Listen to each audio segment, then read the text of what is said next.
Bem-vindos ao Vitamina Ped, um podcast de pediatria. Eu sou Juliana Alves, pediatra e neonatologista, e tô com a Cecília. Olá, eu sou a doutora Cecília Gama, pediatra e neonatologista. E hoje a gente tá com a Mariana Angelini, fisioterapeuta, osteopata, pediátrico, junto com a gente. Oi, Mari, tudo Oi, bem? tudo bem? Seja Vocês? bem-vinda, Mari. Obrigada por estar pelo aqui hoje. convite. A gente vai fazer agora um bate-bola de mitos e verdades. Eu vou fazer umas perguntas pra você. Você me responde se é mito, verdade e me explica um pouquinho, tá bom, Má? Tá bom. Então vamos lá. Osteopatia alinha ossos em bebês? Mito. A osteopatia ela ajuda na funcionalidade do corpo do bebê, mas não alinha ossos diretamente. A osteopatia é a mesma coisa que quiropraxia? Não. São. Tem uma filosofia diferente, tem intenções diferentes de tratamento. O que a gente tem são algumas técnicas em comum, mas a osteopatia é mais global e a quiropraxia ela é mais articular, mais focada em ajustes de coluna. A osteopatia é uma terapia baseada em evidência? Sim, ainda é um campo em crescimento, mas nós já temos evidências científicas aí para alguns campos da osteopatia. A osteopatia é considerada uma massagem delicada? Mito. A gente. Na osteopatia envolve um raciocínio clínico, a gente faz avaliação de função do corpo, de movimento, e aí a gente usa técnicas adequadas de acordo com o que o bebê apresentou. Não é para o bebê relaxar, é para ajudar a função do organismo dele a funcionar melhor. Você acha que todo bebê deveria fazer osteopatia?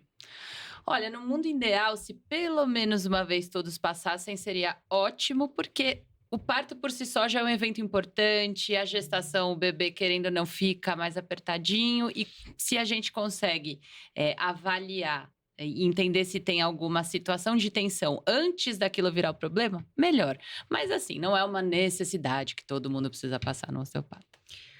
Bebês sem sintomas também se beneficiam? Sim, justamente, né, como eu falei anteriormente, se você já percebe alguma tensão que vai sobrecarregar aquele corpo, virar uma disfunção depois, e a gente já consegue esse ajuste cedo, melhor, né? Quanto antes, melhor. Aí, em vez de um tratamento, isso vira uma prevenção.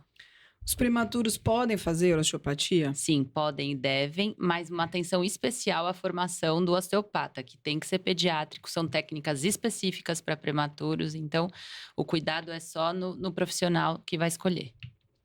A osteopatia ajuda na pega do seio da mãe? Na amamentação? Pode ajudar sim, porque a amamentação, ela tem uma média de uma coordenação de 30 músculos aí para acontecer, então não é uma coisa de boca e língua, né? Então se o bebê tem tensões que dificultam o posicionamento, isso pode gerar uma dor na mãe, piorar a pega do bebê. A osteopatia pode resolver casos de freio lingual curto? Não, isso é mito porque é anatômico, a gente vai ajudar na função, mas não vai interferir na anatomia. E a osteopatia pode substituir a consultoria de amamentação? Não, absolutamente não. A gente está para trabalhar juntas, né? Cada uma vai adicionar mais para aquela situação, mas substituir jamais. E cólica e refluxo, a osteopatia consegue ajudar? Em alguns casos, sim, principalmente quando tem a ver com a estrutura, a parte mecânica mesmo do funcionamento digestivo. E melhora o refluxo? Se for uma causa mecânica, sim. A osteopatia consegue acelerar o desenvolvimento motor de um bebê? Não é sobre acelerar, é sobre favorecer para que aquele corpo se desenvolva de forma adequada. Mas também não vai acelerar, a gente proporciona um ambiente para que o bebê se desenvolva de forma equilibrada.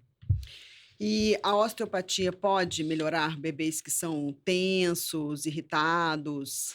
Sim, principalmente nos casos em que essa tensão vem por desconfortos, por dor. Então, a gente aliviando esses sintomas, normalmente melhora a irritação, autorregulação do sistema nervoso também. A osteopatia pode ajudar no sono dos bebês? Polêmico esse. Se o sono, se tiver tiver interferindo no sono por conta de desconforto, sim, mas não são todos os casos e não é uma coisa que a gente pode prometer que vai auxiliar o sono, porque é multifatorial, né? Tá. E a osteopatia corrige a plagiocefalia? pode corrigir em casos posicionais especificamente, mas a gente sempre tem que olhar o incêndio, desculpa, a tomada do curto-circuito, a plagicefalia é um incêndio, né? Então tem que entender por que está levando a essa plagicefalia. Quanto mais cedo começa a osteopatia, melhor? Sim, com certeza, porque quanto antes, menos adaptações o bebê já fez, e menos compensações, então quanto antes, melhor. E recém-nascidos podem fazer? Podem, com certeza. E como que eu faço para evitar o uso de capacete? Para evitar o uso, quanto mais cedo a gente conseguir iniciar o tratamento conservador, melhor os resultados. Vai depender também do grau de assimetria craniana, né? Então, mas o mais importante mesmo é quando isso é iniciado, né? Nas janelas dos 6 primeiros meses é a mais importante. Especificamente do 0 aos 3 é de ouro, assim. Ótimo. E tem limite de idade para começar? Para assimetria craniana, sim, porque depois do primeiro ano de vida já reduz muito aquele moldamento do crânio, vamos dizer assim, né? O crânio do bebê já não se adapta tão rápido às mudanças. E hoje a gente entende que pode ter uma pequena alteração, mas os resultados já são muito inferiores depois do primeiro ano. E é seguro? Tem alguma contraindicação, osteopatia? Olha, contraindicação para osteopatia é aumento de pressão intracraniana, fratura óssea, tumores importantes, mas é uma técnica muito segura quando bem indicada e podem ter, assim, alguns poucos sintomas desconfortáveis, às vezes o bebê fica lá um pouquinho mais agitado no primeiro dia, não é comum, não é toda a sessão, mas o máximo que pode acontecer é isso, nada de muito grave. E qualquer profissional pode fazer?